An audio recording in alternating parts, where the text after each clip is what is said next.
রাধে রাধে। বিচারের ক্ষেত্রে তখনকার দিনের বিচার ব্যবস্থা আর এখনকার দিনের বিচার ব্যবস্থার মধ্যে অনেকটা পার্থক্য ছিল। তখনকার দিনের শারীরিক দণ্ড ছিল প্রচণ্ড আতঙ্কের এবং চিন্তার বিষয়, যা এখনকার দিনের ক্ষেত্রে কারাগার, প্রাণদণ্ড বা অন্যরকম নির্যাতনের ক্ষেত্রে মানে তার কাছেই আসে না। মানে শারীরিক দণ্ড এতটাই ভয়াবহ ছিল। তো কি করেছে মুলুকপতিরা, ধরে নিয়ে এসছে, বিচারও হলো। এবার কি করা হবে, যে মুলুকপতি ছিলেন সে গোড়াই কাজীকে যে অভিযোগ করেছিলেন তাকে বললেন যে এবার কি করা যায়।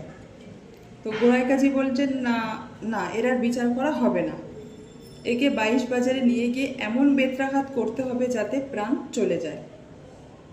ঠিক আছে, তারপরে কি করলেন গোড়াই কাজী, মুলুকপতিকে তো এটা বললেন, কিন্তু গোড়াই কাজী মুলুকপতির আর আদেশের অপেক্ষা না করেই তিনি ঠাকুর হরিদাসকে 22 বাজারে নিয়ে যাওয়ার জন্য উদ্যত হন এবং চারিদিক থেকে পাইকেরা আসেন, এসে ঠাকুর হরিদাসের ওপর প্রচণ্ড বেত্রাঘাত করেন।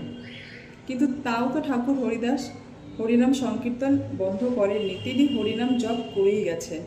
যে গোড়াই কাজী ছিলেন তিনি বলেন যে এমতো মারিবি যেন প্রাণ নাহি রহে, জবন হইয়া যেন হিন্দুয়ানি করে, প্রাণান্ত শেষে এ পাপেতে তরে।